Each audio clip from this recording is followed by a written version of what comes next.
And to look at life in this unique town, we sent a person whose qualifications for the job were impeccable. Richard Neville, give him a welcome.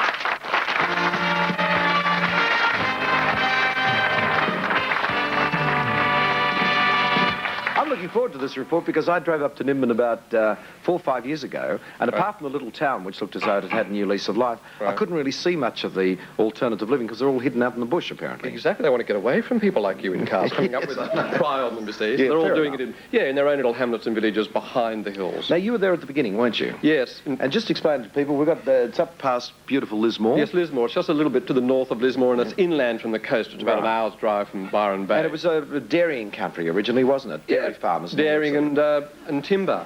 And that's the town, and I think that this footage is probably taken of the festival that they had there in 1973. And see, people ought to remember that the whole ideals of the 60s at this time all over the world had kind of were collapsing down. The flower children were catching diseases, they were carrying guns, there was the Charles Manson affair, and people on the whole were beginning to get very depressed or going back into straight culture and very confused. And 2 university students in Australia who were supposed to hold a very traditional kind of university festival drove round the north coast to find a perfect little town where they would just invite counterculture people from all over the world and all the people in Australia just to come and celebrate all the ideals of the 60s. And they chose NIMBIN. Right. And in fact, I was sitting in a basement in London, slightly baffled and dazed by the end of an era, and I got a letter saying, come back to... This is you and those days. Yes,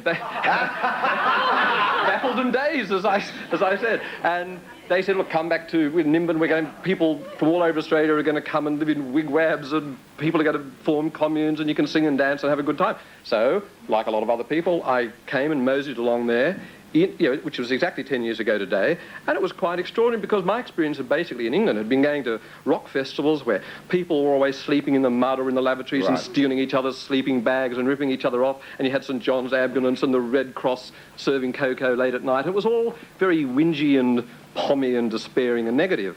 And there I was at NIMBIN.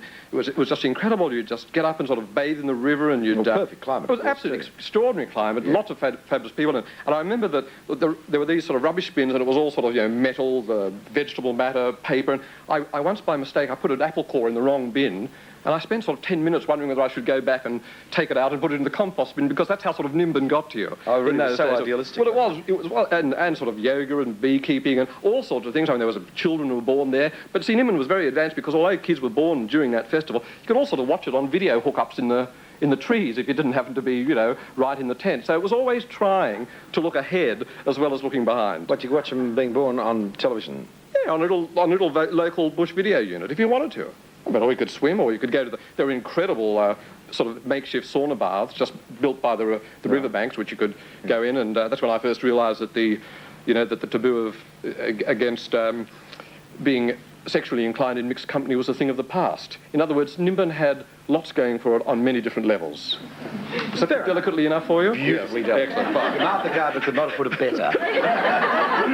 Now, you actually got involved and carried away with it all. You invested in one of these sort of communes, didn't you? Absolutely. But I mean, really, I spent $200 buying a share in a cooperative called Tuntable Falls, and a lot of people put $200 in, and we ended up buying about 1,500 acres behind the hills at NIMBIN, because I bought the share and then I went straight off and lived in New York, because it was always in the back of my mind that if all else collapsed, I mean, it's really like an insurance policy for me. Right. Like at the end of this spot, perhaps I'm fired. Well, what I'll do is I'll whip up to NIMBIN, claim my $200 share, and live in a wigwam at Tuntable Falls and start the sauna bath operation all over again. So it's always there in the back of my mind. I know. It's sort of an alternative retirement plan. Yes, well, it beats retiring in the North Shore, I feel. Yes, absolutely. And what are the costs of living there like now? I mean, you say $200 to buy a share. Oh, you couldn't do that now. See, they're not even selling shares in that commune anymore, but they've got... in fact, communes themselves have changed because it's married to the straight culture in a way, and there are things called bush hamlets where people form companies and they buy a share in the company and they had their own bit of land, but it's all now costs sort of several $1,000s. I mean, there was also a bit of land I was looking at that was, I think, was about $20,000 for 300 acres. Now, that today would be $200,000 or $300,000 for exactly the same bit of land. So, you could have just gone to that festival as a real estate broker and you'd now be a millionaire. In fact, there are, in NIMBIN now, these long-haired people are actually, in terms of their land, they are millionaires according to their land values, but of course they won't translate that into cash because they're too busy making bees and doing yoga. Making honey and doing yoga. Making bees? Making bees. In the sauna? I didn't want you to get carried away. Yeah, all right. Well, it sounds wonderful. Well, look, let's have a look at it on film, your film report, and then we'll discuss it after that. Right. Find the cost of freedom buried in the ground. Mother Earth will swallow you. Lay your body down. When I came to this town 10 years ago, it was dying. Just a few old people outside shops, hoping someone would buy up their land. Then all these counterculture people came and sang and danced and smoked a lot of dope and had all sorts of dreams. Well, the festival ended, but a lot of these new settlers stayed behind to try and put their dreams into practice. So I'd like to wander around NIMBIN and see how these people are getting on 10 years later.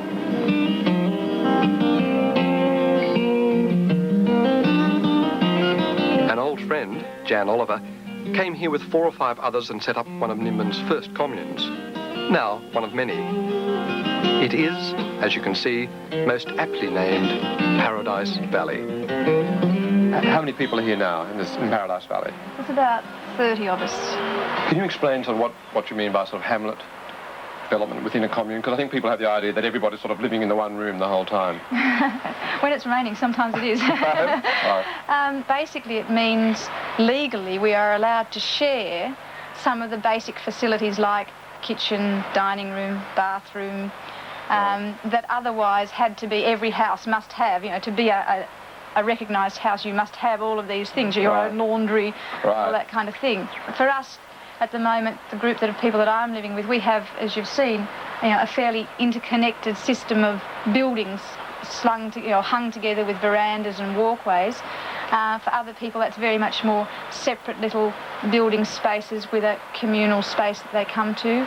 On other properties, it is people very much having a fairly nuclear little scene with their own kitchens and things even, but with some communal space, hall or dining room which they come together and meet in regularly. Right. So it has a great deal of variation, but I guess the element is a sharing of some basic facilities, which bring your life frequently together. Like if you're in a suburban household, I can be next to somebody for 15 years and we really only share picking the paper up in the morning together or picking the milk up or raking the leaves up on a Sunday afternoon. The kids from the alternative community school were rehearsing their own circus act when we caught up with them in the main street. Can any of you tell me whether it's different living around here in NIMBIN and around here? Is it different here than if you were living in the city? Yeah. Okay. Very different. Why is it different? Well, the atmosphere is different. Yeah. Yeah, what do you mean by atmosphere? Well, you feel more free. Yeah. And in the city, there's more people in the city. Right. How many of you live in a commune? All of us. What? Nearly all of us. What do you reckon the difference is between living in a commune and just living in a house with one mother and father? Well, in a commune, everybody helps to get everything going. Yeah. Whereas with just parents, it's harder.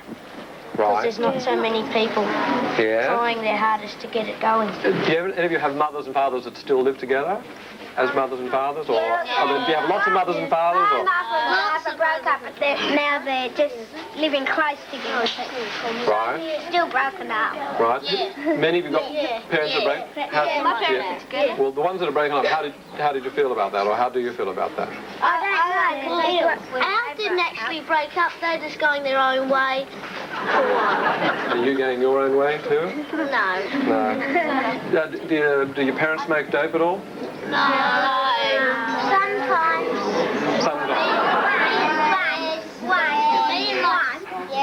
One does. What kind of a question is that?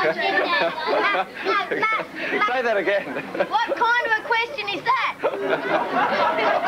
That's right. Well, the reason I asked it because I want to know whether you were going to smoke dope when you grow up. No. What kind of Why a not? question is that? Because it's awful for you. Well, when you grow up, do you think you'll live in a house, and an ordinary old-fashioned kind of family, or will you live in a commune? Commune. These children don't go to the community alternative school, they go to the state school. Maybe their ideas are a little bit different. Tell me about the good things about living in NIMBIN. Well, there's a lot more freedom to choose what you like to do, and in a city there's a lot less space to move around and do what you want to do. Right. And like in New York, instead of having this beautiful country around which is surrounding us, they have freeways and highways and roads and buses all the time. Right. And you have to carry a gun with you to stay alive. Is there anything bad about living in NIMBIN? Anything you don't like? Yes, it's the park and all the broken glass and the people who sleep in the park, which you're not supposed to do in any park. And what do you call the people who sleep in the park? Droogs or hippies. And what does droogs mean? Droogs mean the people who smoke dope, Yes. drink, and just go around completely out of it. Well, I live with my mother and father. Right. And do any of you wish you lived in a commune? I sort of live in a commune. I live at a place in the Coffs Harbour where my father lives, where my mum's boyfriend lives in Paradise Valley, and our house is just a normal old house with mum and the children. So you have a bit of all. When do you think, when you're older, you'll come and live back in NIMBIN? No, there's not enough employment here. Like, if you want to get a good job, it'll take you a long way. It doesn't start in NIMBIN at all. Right. Paul, you were involved with the original Agrius Festival. What do you think that achieved, bringing all those thousands of people together here in NIMBIN 10 years ago?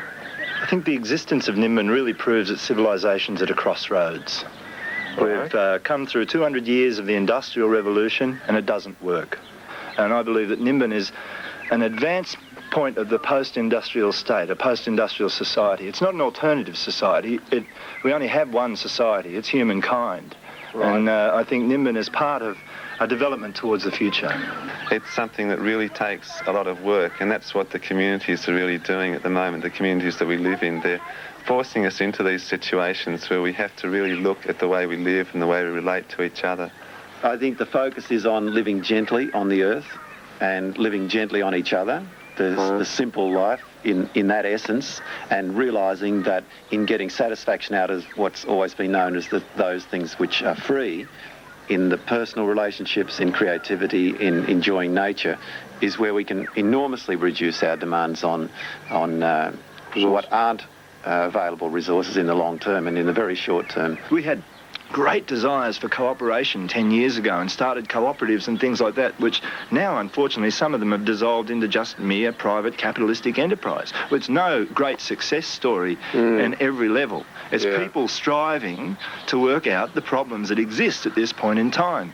And that's manifest mostly in the young people. It's Saturday afternoon, and I've just come to the local pub to talk to the lads here about what it's like growing up in NIMBIN. Compared to the way most Australian boys grow up, your life has been different, hasn't it? Growing up on a cooperative. Are you glad about that? Yeah, I'd rather live on a cooperative than a little cement block in the middle of Sydney with a little pollution. Right, okay, fine. Do you think that sort of the ideas that were sort of came here 10 years ago when they had that festival, I mean, do you think that those ideas are on the whole sort of working, or do you think that some of them have failed? Oh, most of the ideas people come up here with have gone, just because there's too many people here now. Yeah? There's just so many people here now, you can't do what you were going to do.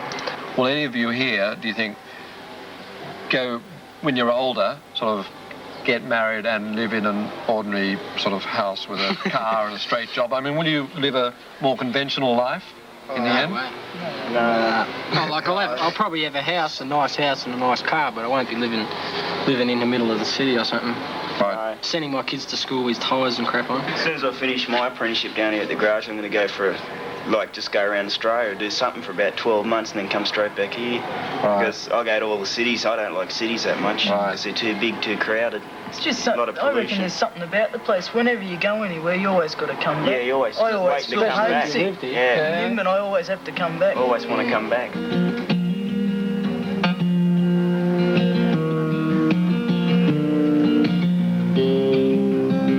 Oh, it is fascinating, isn't it? It's amazing. Do you think the kids have got any of their parents' ideals left? I mean, like, it was interesting hearing the little ones saying no to drugs and all that sort of thing. You think they'd all be looking forward to the day they got their first joint in their fingers? Yes, I think a lot of them have probably just seen too many of their parents bombed out and not getting their acts together. That's interesting, isn't it? But on the other hand, Mike, I mean, we had to cut quite a lot of the kids' comments out because some of them just sounded like they were on soapboxes and talking politics. I mean, they were giving lectures, I mean, really the young ones on nuclear disarmament or on the American policy in South America. I thought, really, we're not quite ready for this at this stage. So I think some of them are. I mean, I think one thing, there was a slogan I think I saw up there which was, act locally, but think globally. And I think to some extent that's true, that they're not quite so self-centred or obnoxious as city kids, or as kind of flat as those sort of children I see in Kmart, just staring endlessly at the liquid. They were capable of saying yeah and dunno. That's right. Yeah. And you see... That's a total conversation. At least they can talk, which is exactly. And a few years ago, some friends of mine wrote this book called The Children of the Counterculture, and they've got 2 kids themselves, and they travelled all over America, going to all the different communes, that's in there with their 2 kids, and they concluded also that the further they got away from the mainstream American life, the less self-centred and the less freaked out the kids became. And there was one commune that was so famous for how well-behaved its children were that other kids were brought from all over America and let loose in this commune for a couple of weeks to sort of straighten them out. And their trick was that they realised that children love being where the centre of action is. They love being where all the fun is. And if they're really mucking up and ripping you off and they're not allowed near the centre of the fun, then very, very quickly they kind of straighten up and conform. And so so it's not just in Nimbin, but I think part of the commune experiment has produced some terrific kids. And what about the adults? So they look as though they've become very conservative, the ones sort of in our generation. Well, I think they have become, because I think they've now got something to conserve. You see, a lot of their values have changed because, like, for instance, a lot of the couples moved there onto a commune, say, with other couples, and the first thing, of course, they did was to all sleep with each other. Right. That seemed a lot of fun, but then that sort of has passed over, and that's seen to be very destructive now. Yeah. So they actually have very stable relationships. They really frown on all the new settlers coming in. Yeah. They're terrifically anti-droog, and on top of that, they don't really want to repeat the mistakes of their own past, but at the same time, they're into relation with the very old settlers as fabulous. And that girl we saw interviewed at that comment told me a terrific story. She was just driving along and she saw one of the old-time farmers chopping down all these trees, and she stopped the car and she said, "Listen, do you know that they're paperbark trees? They're rather special, they're only grown in this country." And he said, "Oh, gee, no one ever told me that before. I was just chopping it down because that's where I'm fencing." She said, "Well, they are rather kind of cute and stuff like that." He said, "Oh, well, great." And then he just continued fencing around the trees. And I think it's on these very small, rather unpublicised levels that a terrific change is taking place, and a really good interaction between the old counterculture heavies and the traditional Aussie farmer. So it lives on. Oh, I think it lives on and it thrives. And I mean, there's an old saying that a map without utopia on it is not worth drawing. And I think Australia without Nimbin and other social experiments wouldn't be worth living in it. Yeah. Oh, thank you very much for that report. And interesting to see it's still going well. Richard Neville, ladies and gentlemen. Okay. Nimbin alive and well in 1983. We take a break. The reigning Miss Australia, Lisa Cornelius, will join us, and then we're going to meet the 7 state finalists who are competing for the title this year. Yeah.